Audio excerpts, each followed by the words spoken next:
బలము చేతనైనను కాదు గాని దేవుని ఆత్మచే ఈ కార్యము సాధ్యమైనది.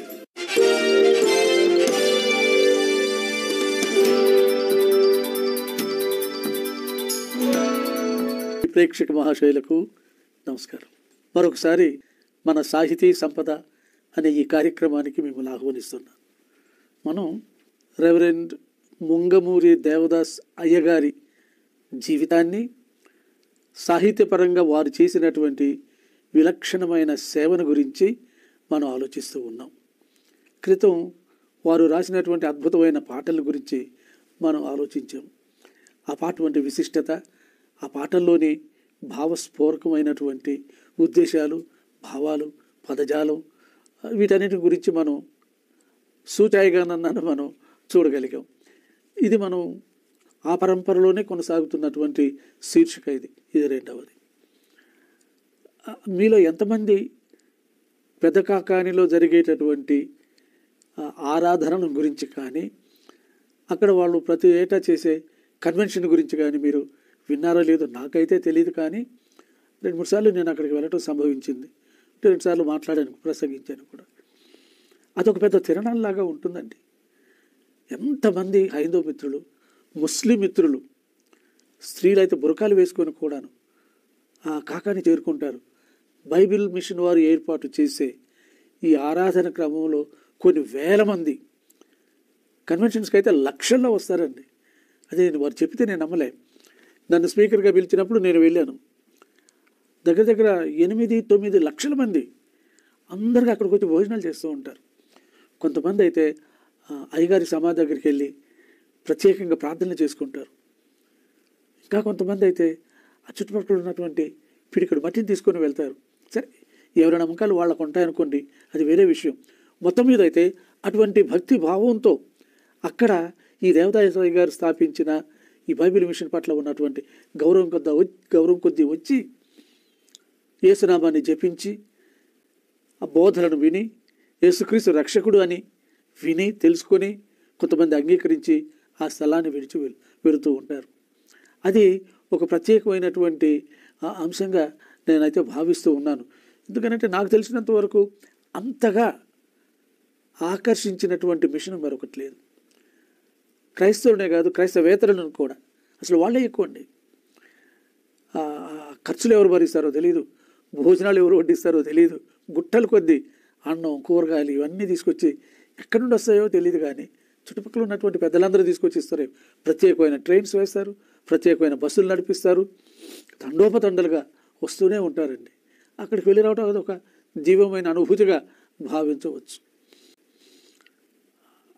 అయ్యగారు వారు స్థాపించినటువంటి మిషన్ని కాసేపు పక్కన పెట్టి సాహిత్యపరంగా మనం ఆలోచిస్తే వీరిలో ఇంకొక విశిష్టత ఏముందని అంటే, జానపదులు అంటే ఏమిటనమాటను, పల్లెటూర్లలో ఉన్నటువంటి వాళ్ళు, ఆట్టే చదువుకోనటువంటి వారు, జనం పలికేటటువంటి మాటలు జానపదులని. పదం అని అన్నట్టు అసలు పాట కూడా అర్థం ఉందనుకోండి. అంటే వాళ్ళు జనులు పాడేటటువంటి పాట. దానికి పెద్దగా గ్రామర్ కానీ ఆ యతిప్రాసలు ఉంటాయండి. కానీ ఆ నడకను బట్టి ఉంటుంది. అది ఒక మాత్రా ఛందస్సులాగా నడిచిపోతూ ఉంటుంది. జానపదుల్లో చాలా విశిష్టమైనటువంటి పాటలు ఉన్నాయి. దాని గురించి మనం చెప్పాలి అని అంటే మళ్ళీ అదొక వేరే ప్రక్రియలోకి మనం వెళ్ళినట్టు అవుతుంది. అది కూడా కాస్త పక్కన పెట్టి ఆలోచిస్తే, వారు రాసినటువంటి ఈ పాటలు ఆట్టే చదువుకోలేనటువంటి వాళ్ళు, విద్య లేనటువంటి వారు, కూలి నాలి చేసుకునేటటువంటి వారు, పొలాల్లో పని చేసుకునేటటువంటి వారు కూడాను కంఠోపాఠంగా పాడుకునే విధంగా రాశారు. అదొక నేరేటివ్ టైప్ అనమాట. అంటే వర్ణన. ఉదాహరణగా నేను ఒక పాట చెబుతానండి. అది ఆ పాట మొదలవటం, ఏమి కావాలను నాకు ఏమి కావాలను. ఆ రాగం నాకు తెలీదు, ఎందుకంటే పాటను సేకరించాను కానీ పెద్దగా కష్టపడి అక్కడిక్కడ అడిగి ఎవరు ఆ రాగం చెప్పలేదు నాకు. అంటే జానపదులు కాబట్టి మనం ఏ రాగం పెట్టినా చెల్లిపోతుందేమో అని అనుకుంటాను. ఆ తాళం, ఆ బీట్, ఆ తాళం చూసుకుంటూ వెళితే ఏం కావాలి, నాకేం కావాలి, నాకు ఈ కొదువు ఉన్నది, నాకు ఈ లోటు ఉన్నది, నాకు ఈ కష్టం ఉన్నది, అప్పుడు నాకేం కావాలి అని ప్రశ్న వేసుకుంటూ జవాబు ఎట్లా వస్తుందని అంటే యేసుక్రీస్తే. ఇది కూడాను వాళ్ళకు ఉన్నటువంటి ఆ విశ్వాసాన్ని గట్టిపరచటం, స్థిరపరచటం, బలపరచటం, ఆ విశ్వాసంలో వాళ్ళు నిగ్గు తేలేటట్టుగా వాళ్ళను ప్రోత్సహించటం, ఇది ఒక జానపదం చాలా చాలా నన్నైతే బాగా ఆకట్టుకుంది. ఎందుకంటే జానపదులు రాసిన వాళ్ళు మనలో చాలామంది తక్కువ ఉన్నారు. సరెల్ల సామ్యుల్ సుబ్బయ్య గారు భవిష్యత్తులో వారిని గురించి కూడా మనం ఆలోచిస్తాం. వారు కొన్ని జానపదులు రాశారు. అట్లాగే అద్దంకి దావిద్ గారు రాశారు కొన్ని జానపదులు. నాకు తెలిసినంతవరకు ఎవరైనా ఉంటే ఉండొచ్చు అనుకోండి. వాని గురించి కూడా నేను కాస్త రీసెర్చ్ చేశాను. అయితే అయ్యగారు రాసిన మెట్టుకులో చాలా అద్భుతమైనటువంటి పాటలు రాశారు. ఇంకో పాట ఉన్నది, అది కూడాను కీర్తన పుస్తకంలోకి ఎక్కలేదు కానండి, చాలా అద్భుతమైనటువంటి జానపద గీతం. దాని భావం నేను చదివి అక్కడక్కడ చెప్పాల్సి వస్తుంది అనమాట. దానికి పట్టుపాట అని పేరు పెట్టారు దానికి. దీనికి 28 చరణాలు ఉన్నాయండి. దాంట్లో ఎలా ఉంటుందంటే ప్రశ్నలు వేసుకుంటూ వచ్చి దీనికి జవాబుగా యేసు దర్శనం, యేసు వాక్కు, యేసు చరిత్ర, ఈ సువార్త సారాంశాన్ని ప్రశ్నలు రూపంలో ప్రశ్న అడగటం, జవాబు చెప్పటం, ప్రశ్న అడగటం, జవాబు చెప్పటం. జవాబులో ఏముంది? యేసు వాక్కు, యేసు చరిత్ర, యేసు దర్శనం చివరికి ఇవన్నీ చెప్పుకుంటూ వెళ్తారన్నమాట. అలాంటిది ఇంకోటి కూడా ఉంది, క్రీస్తు ప్రభుని పునరుక్తులు అనేసి. దీంట్లో 136 చరణాలు ఉన్నాయండి. అద్భుతం కదండి. 136 చరణాలు అంటే ఏమిటనమాట? అదొక పరిశుద్ధాత్మ నడిపిపోని అనుకోవాలండి. మామూలుగా కూర్చొని మనం 4-5 చరణాలు రాసేటప్పటికల్లా కష్టమైపోతుంది. తగినటువంటి పదజాలం దొరలదు మనకు, వెంటనే వంట పట్టదు. బాగా నిగ్గుతేలి నిష్ణాతులు అయినటువంటి వాళ్ళే కానీ, పాండిత్యం ఉన్నటువంటి వాళ్ళే కానీ, భాష మీద బాగా పట్టున్నటువంటే కానీ, ఒక భావాన్ని వ్యక్తం చెయ్యాలి అని అంటే, భావ వ్యక్తీకరణ క్షుణ్ణంగా జరగాలి అని అంటే అదొక పెద్ద దైవ ప్రసాదితమైన వరంగా మనం చెప్పుకోవాలన్నమాట. వీరు అటువంటి పాటలు చాలా రాశారండి. తర్వాత ఇంకొక జానపద గీతం ఉందండి, అది పరలోకం నుండి ఉయ్యాలో దేవదూతలు వచ్చారు ఉయ్యాలో అని. ఆ ఉయ్యాల పాటలు అని ఉంటాయి మనకి. పాటలు, నాట్లు పాటలు, దంపుడు పాటలు, చాలా ఉన్నాయండి. ఇలాంటివన్నీ చెప్పుకుంటూ పోతే కాలయాపన జరగవచ్చేమో. కానీ ఈ ఉయ్యాల పాటలు అన్నటువంటిది ఉయ్యాల ఉయ్యాల ఉయ్యాలు, ఉయ్యాల ఉయ్యాల ఉయ్యాలు. నాట్లు వేసేటప్పుడు అందరూ ఇట్లా పాడుతుంటారు, ఒకళ్ళిద్దరూ ప్రశ్నలు అడుగుతుంటారు లేదా జవాబులు చెప్తూ ఉంటారు. ఈ ప్రక్రియ మరి దేవదాసాయి గారు బహుశా ఆ పల్లెటూరులో విని ఉన్నారో ఏమో కానీ, క్రీస్తు చరిత్ర, క్రీస్తు వల్ల కలిగేటటువంటి మేళ్లను ఈ ప్రక్రియలో ఈ రకమైన బాణీలో, ఈ రకమైనటువంటి పదాలతో, అంటే అలతి పదాలను, చాలా తేలికైనటువంటి పదాల్లో ఆ పాటను బంధించి 10 మంది, అంటే ఏమిటి వీరు రాసిన పాటలు కేవలం చదువుకున్న వారికే కాకుండా, కేవలం పండితులకే కాకుండా, పండితులకు పామరులకు కూడా ఉపకరించేటటువంటివి, ఒకసారి వింటే నోట పట్టేటటువంటివి, అవి కూడా తీసుకుంటూ వచ్చారు. ఈ సందర్భంలో ఇంకొకటి కూడా నాకు గుర్తొస్తుంది.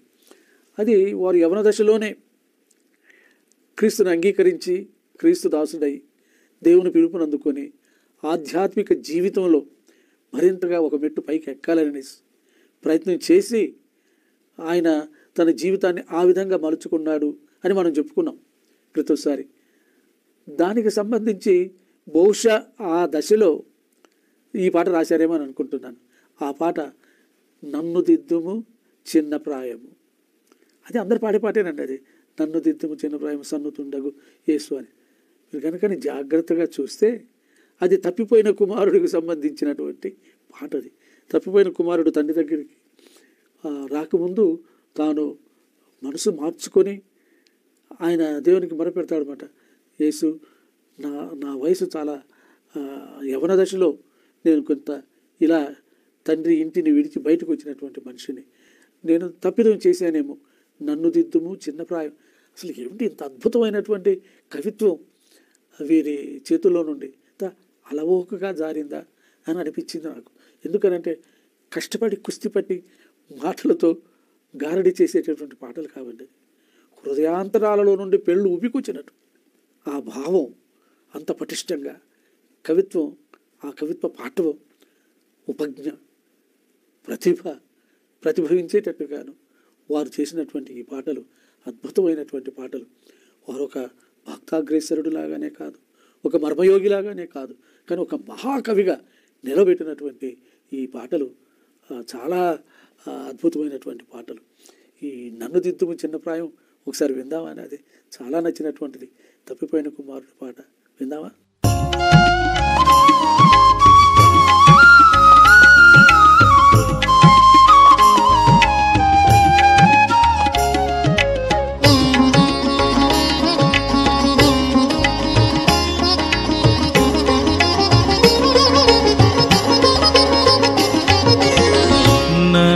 దిద్దుము చిన్న ప్రాయము సన్నుతుండగు నాయనా నీవు కన్న తండ్రి వనుచు నేను నిన్ను చేరితి నాయనా నన్ను దిద్దుము చిన్న ప్రాయము సన్నుతుండగు నాయనా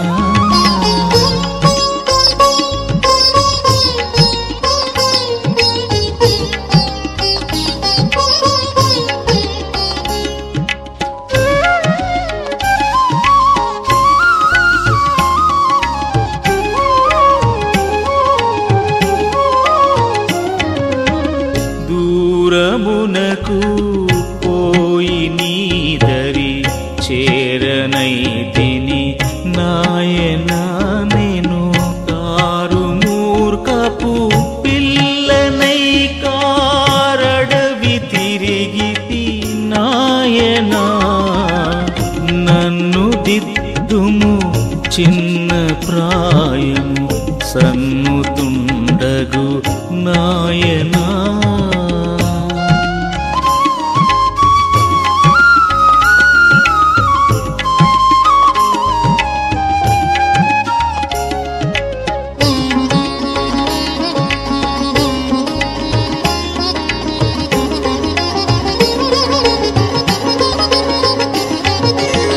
చాలా మారులు తప్పిపోతిని మేలుగానక నాయనా చాలా మొరలా నాలకించుము జాలిగలనా నాయనా నన్ను దిద్దుము చిన్న ప్రాయము సన్నుతుండగు నాయనా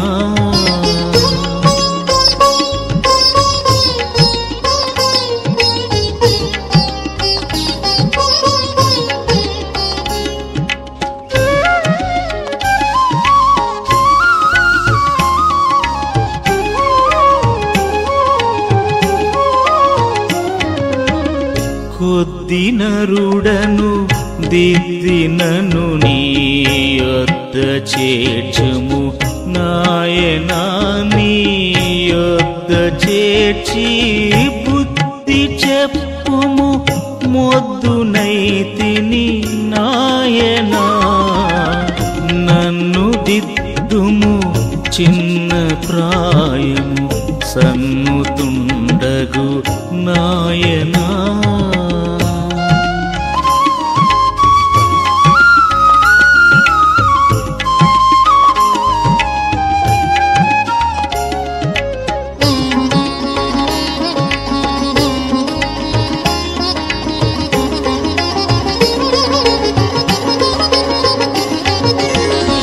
ఎక్కడను నీ వంటి మార్గము నెరుగనైతిని నాయనా నీ రెక్క చాటున నన్ను చేర్చి చక్కపరచుము నాయనా నన్ను దిద్దుము చిన్న ప్రాయము సన్నుతుండగు నాయనా మరొక విషయం కూడా చెప్పుకోవాలి. అది అనువాద సాహిత్యం. దేవదాసయ్య గారు అనువదించడంలో కూడాను సిద్ధహస్తులు. ఈ అనువాద సాహిత్యం అన్నటువంటిది మనం అనుకున్నంత తేలికేమి కాదు. అనుకుంటాం అక్కడ విషయం ఉన్నది, ఒక పాట ఉన్నది, ఒక మాట ఉన్నది, దాన్ని మనం తెనిగించటమే కదా అని. స్వంతంగా రాయటం తేలికని, అనువదించడం చాలా కష్టం. ఎందుకనంటే ముందు లక్ష్య భాష అంటే దేంట్లోకైతే అనువదిస్తున్నామో దాని మీద తగినటువంటి పట్టు ఉండాలి, భాష జ్ఞానం ఉండాలి, ఆ భాషలో ఉన్న నుడికారపు సొంపులు తెలిసి ఉండాలి. లేకపోతే పేలవంగా ఏదో పదాను అనుకరణ లాగానే ఉంటుంది. దాన్ని పద అనువాదం అని అంటారు. అంటే మాటకు మాట అనువాదం. అట్లా కాకుండా ఒక స్వతంత్రంగా భావాన్ని వెలుబుచ్చుతూ భావం భంగపడకుండా సరైనటువంటి తెలుగులో అది అనువదించడం అన్నటువంటిది కత్తి మీద సామే. అయ్యగారు చేసినటువంటి పాటలు కొన్ని ఉన్నాయి. దాంట్లో ఒక పాటను గురించి మీతో మనం చేసుకుంటా. నేను అసలు అది అనువాదం అనిపించుకోదండి. మీరు చెప్తే బహుశా మీరు ఆశ్చర్యపడిపోతారేమో. ఆ పాట ఏమిటో తెలుసా? తనవు నాది దిగో గైకొనుమి యో ప్రభువా నీ పనికి ప్రతిష్ఠించుమి. ఎవరైనా అనువాదం అనుకుంటారటండి. ఈ పాట 5 చరణాలు ఉన్నాయి. కానీ మీరు ఇంగ్లీష్ గుంటూరులో ఉండేవారు ఆబర్లి గారు. ఆబర్లిపేట ఉందనుకుంటాను గుంటూరులో. ఈ ఆబర్లి గారు వారు తెలుగు భాష బాగా వచ్చేవారు. వారు కూడా అనువాదించాడు. ఇది కూడా కీర్తన పుస్తకంలో ఉంది. దాని నెంబరు 450. నాదు ప్రాణమో ప్రభు అలా మొదలవుతుంది అది ఆ పాట. అది కూడా అందరూ పాడుతుంటాం మనం. నాదు ప్రాణమో ప్రభు నీదు సేవకై ప్రతిష్ఠించుమి అనేసి. నేను నీకు అర్పింతును నాదు చేతులు ఎప్పుడు నీదు సేవ చేయని, నాదు కాళ్ళు లెస్సగా నీదు త్రోవ ప్రోవని, నాదు స్వరం ఎన్నడు. ఇది కూడా చాలా అద్భుతమైనటువంటి అనువాదం.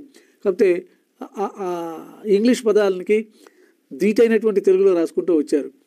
కానీ అదే దేవదాసయ్య గారి చేతిలో పడితే ఆయన అంటాడు, వెండి పసిడి ఇవిగో వీసామైనను ఆశించను. ఎటువంటి మాటలు వాడారండి ఆయన. ఘనమైన నీ ప్రేమ కారణంబున నీకై పని చేయు చేతులు ఇవిగో. అది ఆ పాటలు పాడితే అసలు అది అనువాదం అనిపించుకోదండి.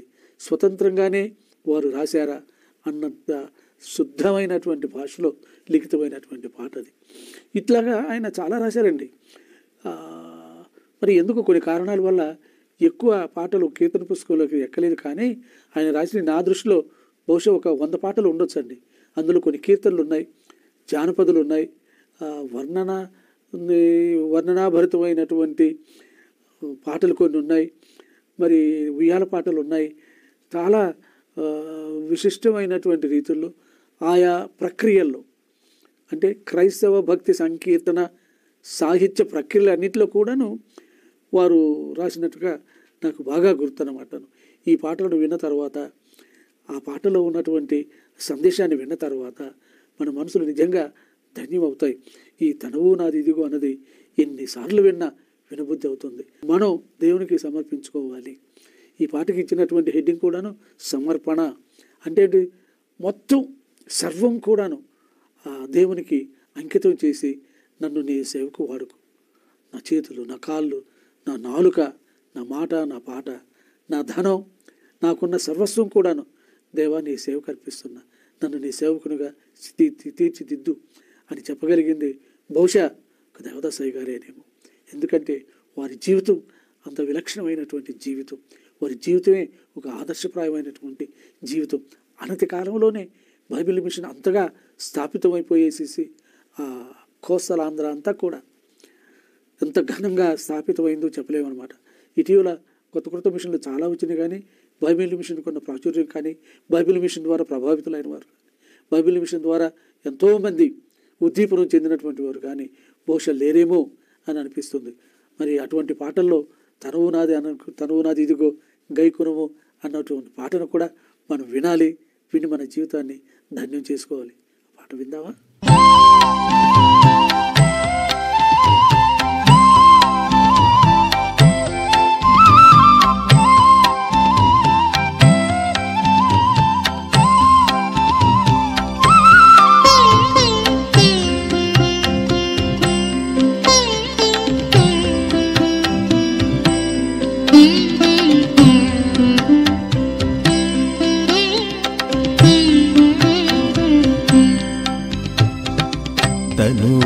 నాదిదిగో గై కొనుమియో ప్రభువాని పనికి ప్రతిష్ఠించుమి.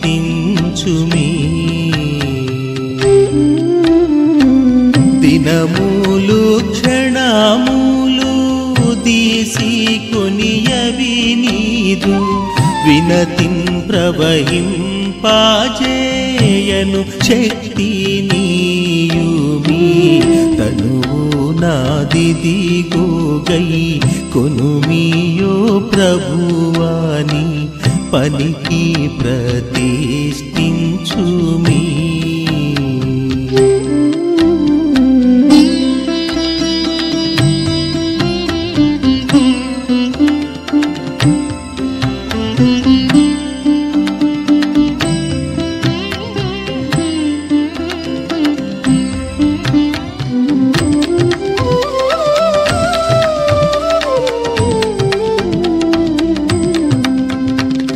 ఘనమైన నీ ప్రేమ కారణంబున నీకై పనిచేయ చేతులివిగో.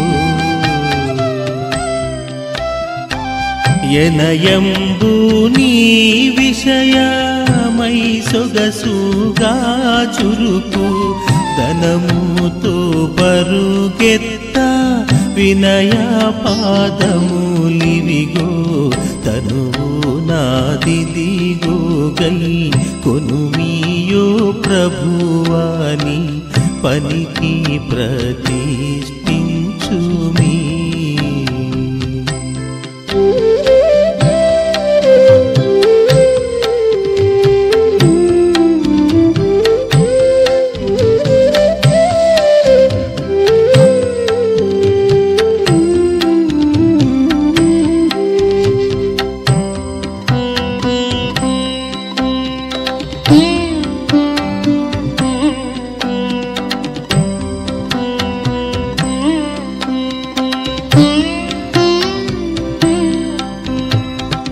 వెండి పసిరి ఇవిగో వీసమైనను నాకై యుండవలెనని కోరను. నిండైనా నీ ఇష్ట నియమంబు చొప్పున మెండుగా వాడంబరి మితియౌ జ్ఞానం విదిగో. తనువు నాదిదిగో గై కొనుమియో ప్రభువాని పనికి ప్రతిష్ఠించుమీ.